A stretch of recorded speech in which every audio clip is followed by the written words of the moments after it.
on va passer à la dernière épreuve de cette épreuve de 2 heures, épreuve 1, là. Donc, c'est l'expression écrite. Donc là, bon, l'expression écrite, on a à peu près les mêmes critères d'évaluation que ce qu'on connaît depuis pas mal d'années. Donc là, on va faire un focus sur les aides et les stratégies pour les élèves. Ils ont 2 sujets au choix. Alors, sachant que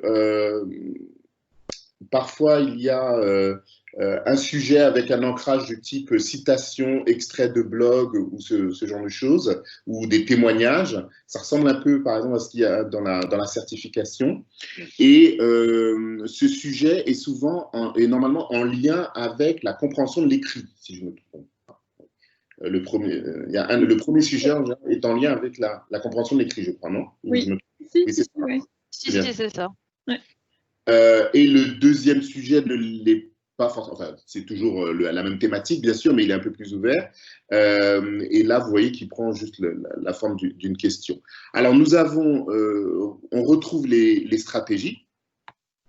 Les stratégies pour aider ici l'élève à rédiger son expression écrite. Alors par exemple ici, normalement si vous voyez, on voit assez bien qu'on a l'élève ayant besoin de l'opposition, de l'expression de l'opposition, de la comparaison, de situer dans le temps. On a repris ici des expressions qui lui seront utiles. Donc à chaque fois, on a des stratégies qui correspondent soit au sujet 1 ou au sujet 2.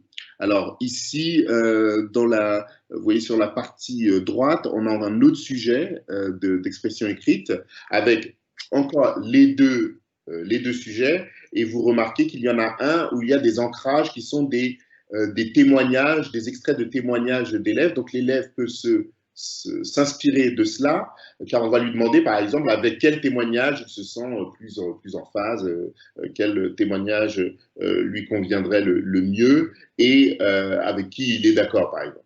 Raison pour laquelle on va avoir, par exemple, dans les stratégies, l'expression de l'accord ou du désaccord pour aider l'élève à traiter ce type de sujet. Avant ça, le premier sujet demande comment dire, l'expression de l'irréel, donc on l'a aussi en stratégie, mais ça reste concis. Hein. On n'est pas sur un développement lié à une rubrique grammatique ou je ne sais quoi. C'est vraiment des petits rappels et des petites aides.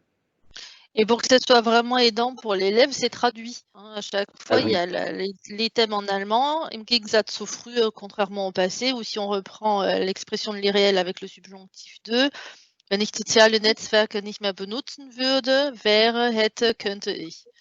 Hein, voilà, donc si je n'utilisais plus les réseaux sociaux, je serais, j'aurais, je pourrais. À chaque fois, l'élève trouve directement dans son manuel les aides qui lui sont nécessaires à la rédaction de son écrit. Donc, en fait, toutes les stratégies présentées sont vraiment directement liées aux besoins de l'élève dans telle ou telle activité. Donc, par exemple, en compréhension de l'oral, on a une stratégie qui est préparer son brouillon parce qu'ils vont avoir un petit brouillon, ils ont un petit brouillon à faire pendant l'écoute avant de passer à la rédaction. Donc, ça, c'est typique pour la compréhension de l'oral, par exemple. Ou prendre des notes, par exemple. Là aussi, c'est utile pour la compréhension de l'oral. Par contre, relire sa production écrite, on va l'avoir, par exemple, pour l'expression écrite. Voilà, donc toutes les stratégies sont vraiment liées aux besoins de l'élève pour accomplir la tâche demandée. Si vous retournez dans le manuel, tout au début du manuel, dans les pages 8 et 9, vous avez un récapitulatif de toutes les stratégies, que ce soit les stratégies de réception, compréhension de l'oral ou compréhension de l'écrit, les stratégies d'interaction, l'expression orale en interaction, ou les stratégies de production. On a relisté à chaque fois les grands thèmes. Donc, par exemple, pour stratégie de production, prendre appui sur une quête mentale située dans l'espace, prendre appui sur ses connaissances, etc. Et là, vous avez tous les renvois de pages qui vous donnent à la fois dans les pages bac, mais aussi dans les pages projet, tous les toutes les mini-aides, que ça soit sous forme d'items ou sous forme comment dire, de textes plus rédigés pour que l'élève s'approprie vraiment toutes ces notions pour qu'il soit en mesure de rédiger ses textes, de bien comprendre, etc. etc. Voilà, je vous laisse là.